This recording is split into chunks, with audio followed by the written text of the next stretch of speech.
'n bejaarde man het een keer gesê, die meeste van die wysheid wat mense teen die ouderdom van 70 het, kan eintlik nie in woorde uitgedruk word nie. Een van die vreugdes van ouer word, is dat ons oor die jare al hoe meer bewyse van sekere tydlose waarhede raak sien. Waarhede soos, voorkomming is beter as genesing, geld kan nie geluk koop nie, elke maaltyd benadeel jou of help jou om gesond te word, God se weë is altyd die beste. Ons hoor hierdie waarhede gewoonlik reeds in ons jeug, maar dit kan ongeloofwaardig of teenstrydig met die algemene kultuur klink om waar te wees.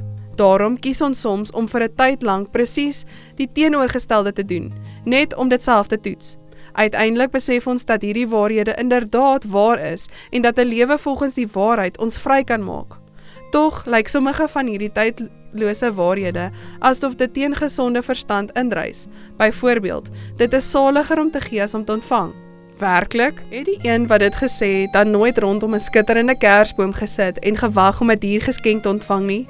Nee, dit was in werklikheid Christus, die een oor wie Kersfees gaan, wat dit gesê het. Nadat ouer Christene die lewe dekades lank dopgehou het, kom hulle dikwels tot die gevolgtrekking dat daar oorweldige bewyse is, dat dit nie dit is wat ons vashou wat ons ryk maak nie, maar dit wat ons met ander deel. Dit is werklik saliger om te gee as om te ontvang.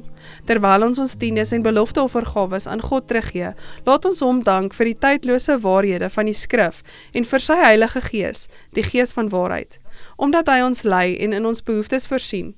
Laat ons onsself laaste stel en God eerste.